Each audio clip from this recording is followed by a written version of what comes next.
Hi everyone, I'm going to read a little bit of Poisoned by Sugar, my new story coming out in this great new anthology by Prospective Press, and I hope you enjoy it.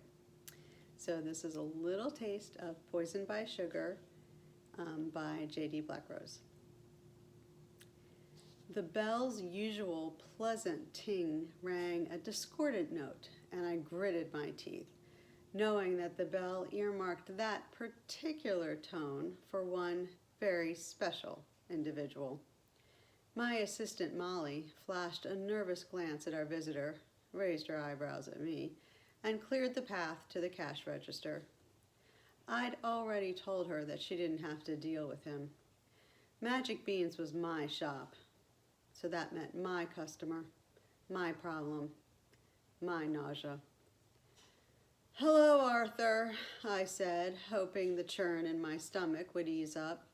I grabbed 2 antacids from the bottle under the cash register and chewed them down. "Aren't you going to wash your hands now that you've touched your mouth?" Arthur Dreck was a high school math teacher, loathed by his students. But more importantly, he was the head witch of the local coven. He could turn me into a newt with a glance, or sour all the creamer in the shop with a word.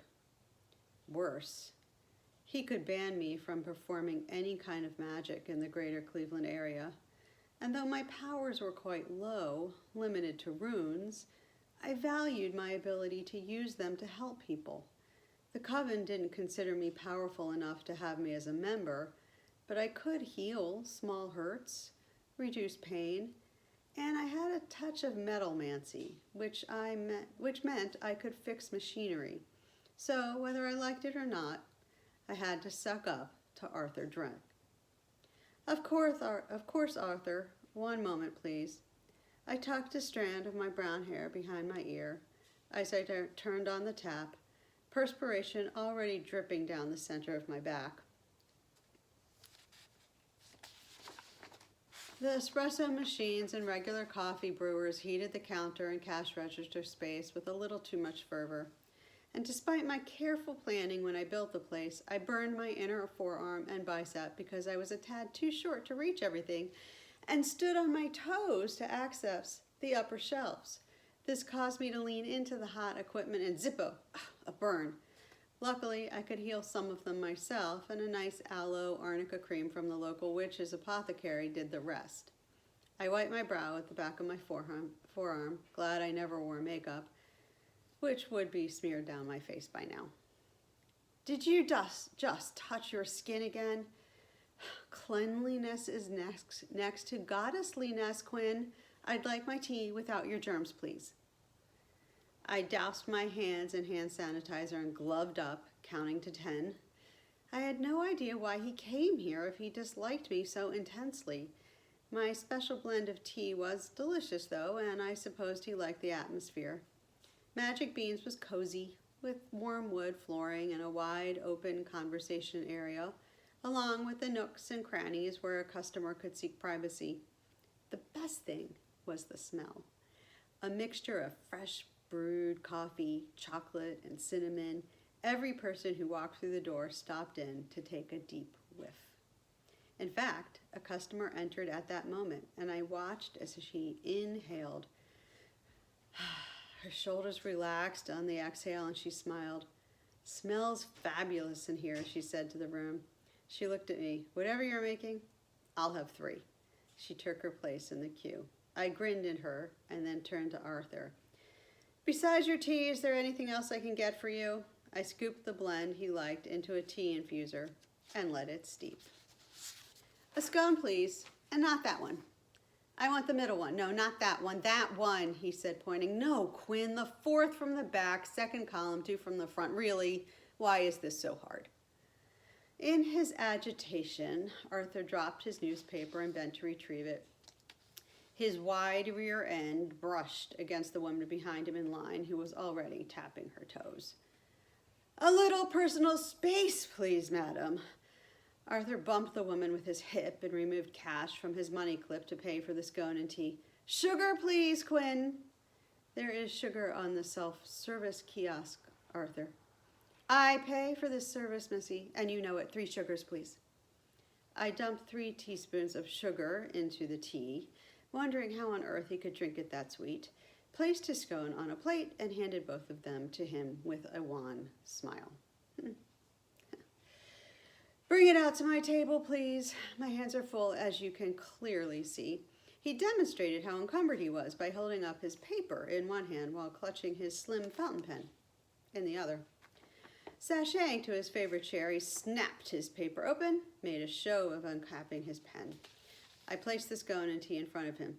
Enjoy, I managed, biting my tongue. The scone is chilly. I shall have to wait until it becomes to room temperature, and by then my tea will be cold. I expect a free refill for this outrage. Sure, Arthur, whatever. I kept my eye on him as I made my way back to the counter. He looked at his watch and huffed and puffed as if he were waiting for someone. My chiming wall clock told me we were deeper into the morning than I had realized. It was almost 11. A new customer was a harried mom with a baby stroller. She ordered a large mocha and a muffin for the 2-year-old. I told her, I'll bring the mocha out to you in a moment. Why don't you take a seat near the window? There's good light and a space for the stroller. The mom gave me a tired smile of appreciation. I made the mocha personally while Molly took the next customer. I made it extra chocolatey and rotated my finger a fraction as I grabbed the whipped cream so no one would see me draw 3 runes with my finger on the cup. The white symbols for peace, calm, and rest melted into the drink just as they were supposed to. I walked the coffee over to the mom. No sleep? I asked as I handed her the cup. None.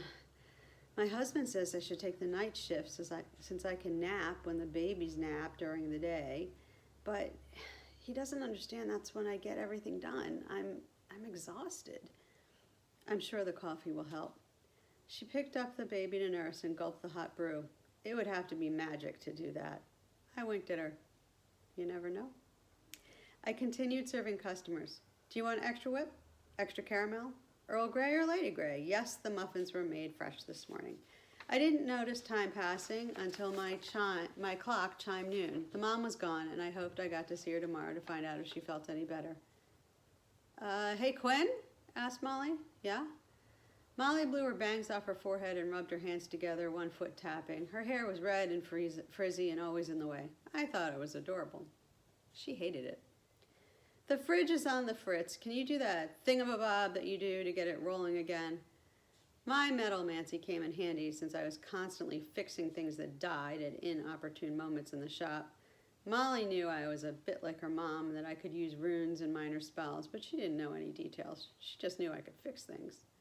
Just a loose coil in the back, I said. Help me pull it away from the wall. A heavy thunk made us turn, but it was the scream that made me run. Customers were moving chairs out of the way, and I couldn't see what was going on. I elbowed my way through. Arthur Dreck lay on the floor, not breathing. His face was blue, his tongue protruding, and there was absolutely no question that he was dead. You have to read the rest of the story to find out what happens next.